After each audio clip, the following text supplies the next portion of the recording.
नमस्कार, आप देख रहे हैं न्यूज 24। मैं हूं आप सभी के साथ विपनेश माथुर और आज ब्रेकिंग विद एजेंडा में बात होगी। प्रधानमंत्री ने दिया है न्यू ईयर गिफ्ट। जी हां, प्रधानमंत्री नरेंद्र मोदी के न्यू ईयर गिफ्ट से देश में खुशी का माहौल है। लोग झूम रहे हैं। लोग कोरोना से लड़ाई के खिलाफ सरकार के कदमों की तारीफ कर रहे हैं। प्रधानमंत्री नरेंद्र मोदी ने रात में जैसे ही ऐलान किया कि अब 3 जनवरी से, जी हां 3 जनवरी से 15 से 18 साल के बच्चों को वैक्सीन लगाई जाएगी। देश के हर मां बाप ने राहत की सांस ली। प्रधानमंत्री नरेंद्र मोदी ने जैसे ही फैसला लिया कि बुजुर्गों, हेल्थ वर्कर्स और फ्रंटलाइन वर्कर्स को भी प्रिकॉशन डोज यानी कि बूस्टर डोज दी जाएंगी, पूरे देश ने चैन की सांस ली मानो।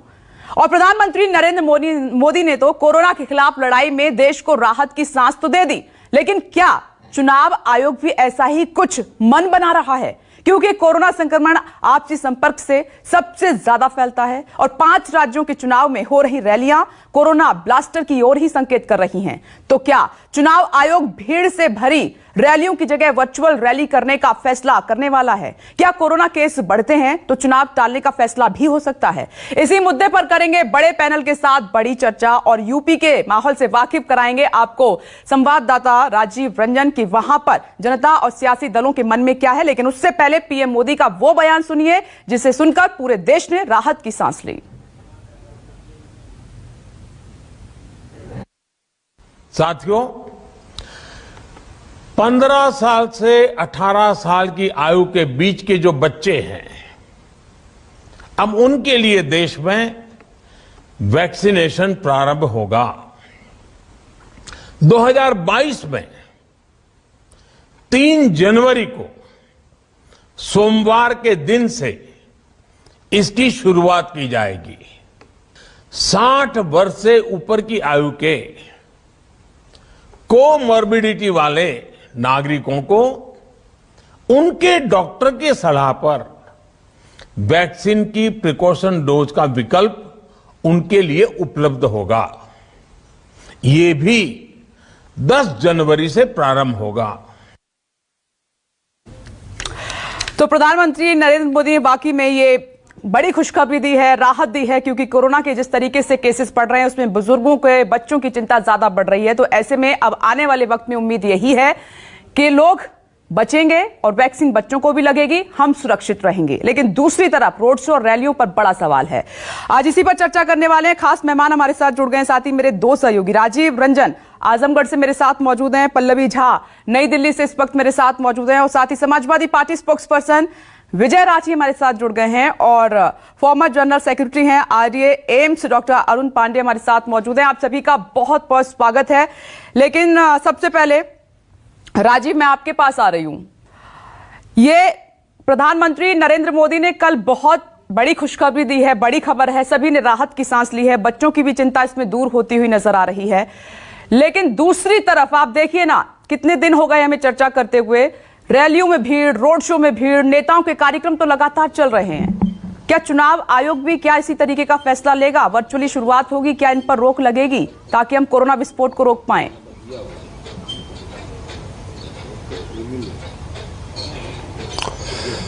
देखिए विपनेश, आपने बिल्कुल सही कहा। प्रधानमंत्री ने, अगर आप देखें तो कोरोना काल में 11वीं बार ये राष्ट्र के नाम संदेश दिया है। इसके पहले 10 बार वो कोरोना काल में अलग अलग समय पर संदेश दे चुके हैं। लॉकडाउन के ऐलान से लेकर के टीकाकरण, फ्री टीकाकरण का दुनिया भर में भारत ने कोरोना से जिस तरह की लड़ाई लड़ी, वैक्सीनेशन ड्राइव चलाया, उसकी दुनिया भर में बहुत तारीफ हुई।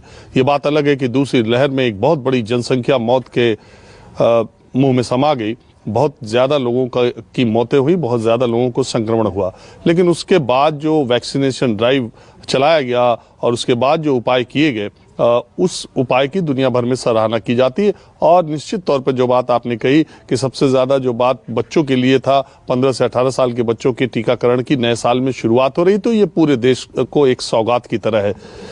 मगर दुर्भाग्य की बात है और सोचने वाली चिंतनीय बात यह है विपनेश की, जब प्रधानमंत्री ये राष्ट्र के नाम संबोधन कर रहे थे, उसके कुछ ही देर के बाद गृह मंत्री अमित शाह और दूसरी पार्टियों के नेताओं के कार्यक्रम भी घोषित हो गए कि कहां रैली होगी, कहां जनसभा होगी, कहां रोड शो होगी। आपने योगी आदित्यनाथ का भी रोड शो देखा, किस तरीके की भीड़ हो रही है और जिस तरीके से अगले एक हफ्ते का नेताओं का कार्यक्रम, रैलियों का, रोड शो का आ गया है, उसको देखकर मुझे नहीं लगता कि ये चुनाव टाले जाएंगे। अगर चुनाव टलने होते तो रैलियों के कार्यक्रम के बजाय इन नेताओं, मुख्यमंत्रियों, मंत्रियों के ये बैठकों का शायद जो कोरोना से निपटने के तरीकों पर कहां-कहां बैठक हो रही है और कहां-कहां सर्वदलीय बैठक हो रही है, इसकी जानकारी हम तक पहुंचती कि लगता है कि चुनाव टालने पर नेता या सरकार या पार्टियां गंभीर हैं, लेकिन ऐसा तो कहीं दिखाई नहीं दे रहा है। आप देखिए, जो लोग केंद्र सरकार में मंत्री है या उत्तर प्रदेश सरकार में मुख्यमंत्री है, जो लोग प्रचार से जुड़े लोग हैं, सबकी रैलियों का 30 दिसंबर उसके आगे का भी कार्यक्रम आ गया है। प्रधानमंत्री का खुद का कार्यक्रम अभी आया नहीं है, लेकिन जनवरी के प्रथम सप्ताह में कहा जा रहा है कि उत्तर प्रदेश में शायद 10 जनवरी के पहले उनके 2 कार्यक्रम हों। प्रधानमंत्री वैसे भी आते हैं किसी भी कार्यक्रम में, तो आप देखते ही हैं जनता किस तरह से उमड़ती है, कितनी भीड़ होती है, कितने लोग लाए जाते हैं या आते हैं। तो आप एक तरफ तो देश को और ये जिम्मेदारी सत्ता पक्ष की ज्यादा बनती है, एक तरफ तो आप सरकार को, एक तरफ तो आप जनता को बता रहे हैं कि ओमिक्रॉन आ रहा है, आप बिल्कुल ढाढ़स भी बता रहे हैं। सरकार के मुखिया होने के नाते प्रधानमंत्री कह भी रहे हैं कि चिंता की बात नहीं है। पहले भी कहा गया था चिंता की बात नहीं है, अपना बचाव करना है, अपनी सुरक्षा करना है, लेकिन हुआ क्या था। दूसरी तरफ सारी पार्टी, मैं इसमें एक एक पार्टियों की बात कह रहा हूं। अभी आप देखें पीछे, मुझे लगता है 13-14 दिन पहले की बात है, राजस्थान के सीएम अशोक गहलोत कांग्रेस के नेता है, उनसे सवाल पूछा गया कि इस तरह की रैली करना ठीक होगा, तो उन्होंने कहा कि रैलियों से कोरोना नहीं फैलता है।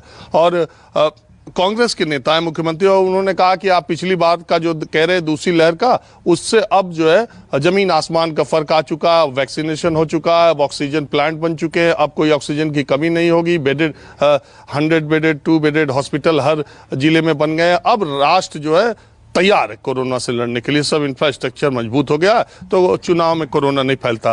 तो चुनाव में कोरोना नहीं फैलता तो क्रिसमस में फैलता है, तो शादियों में फैलता है, तो नए साल के जश्न में फैलता है। कोरोना देख करके आता है कि कहाँ आज रैली है, उधर छुट्टी है, उधर कोरोना नहीं होगा।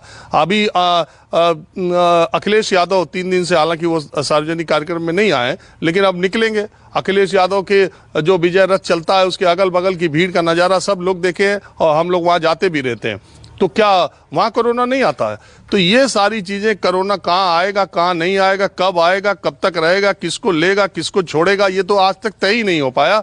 सिर्फ यही तय हो पाया, पूरी दुनिया में एक ही चीज तय पाई कि इसकी चेन को तोड़ने के लिए कम से कम लोग मास्क लगाएं, सैनिटाइजर यूज करें और कम से कम एक जगह इकट्ठा हो ताकि ये संक्रमण न फैले। और आप रैलियों के जरिए संक्रमण फैलाने का काम आपने देखा कि अजीब सी बात है, पिछली बार धनतेरस हुआ था, उसके बाद जब रेट बढ़े संक्रमण के, तो लोगों ने कहा कि धनतेरस और दिवाली में जो खरीदारी करने के लिए लोग निकले हैं, उसका खामियाजा भुगतना पड़ेगा। हम त्योहारों पर खरीदारी करने जाएं, तब हमारी ईद हो, हमारी दिवाली हो, हमारी होली हो, तब तो कोरोना के जरिए हम कुछ नहीं कर सकते, लेकिन नेता अगर अपनी रैली कर रहे हो तो वहां पर कोरोना नहीं फैलता। ये बात नैतिकता की आती है। और मैं बार बार न्यूज़ 24 ये सवाल उठाता रहा है कि चलो चुनाव, हम भी इतना जानते हैं कि चुनाव को टालना इतना आसान नहीं होता, चुनाव होना चाहिए, मगर रोज हमारा यही सवाल है और हम पूछते रहेंगे कि वो कौन सी पहली पार्टी है जो इन 5 राज्यों के चुनाव में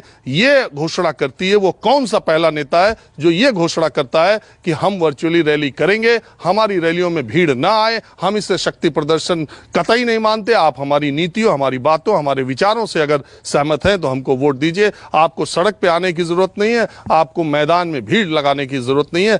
इंतजार इस बात का है कि देश और दुनिया देखे कि वो पहला नेता कौन सा है, वो पहली पार्टी कौन सी है। राजीव, आप देख रहे हैं हम इतने दिनों से लगातार ब्रेकिंग विद एजेंडा में मेहमानों से सवाल पूछ रहे हैं, कोई हामी नहीं भर रहा है। आज नमस्कार, मैं हूं मानक गुप्ता। अगर आपको हमारा ये वीडियो पसंद आया हो तो इसे लाइक और शेयर जरूर करें, और हां, हमें सब्सक्राइब और फॉलो करना ना भूलें ताकि आप देश और दुनिया की कोई खबर मिस ना करें। तो जुड़े रहिए हमारे साथ और देखते रहिए न्यूज़ 24।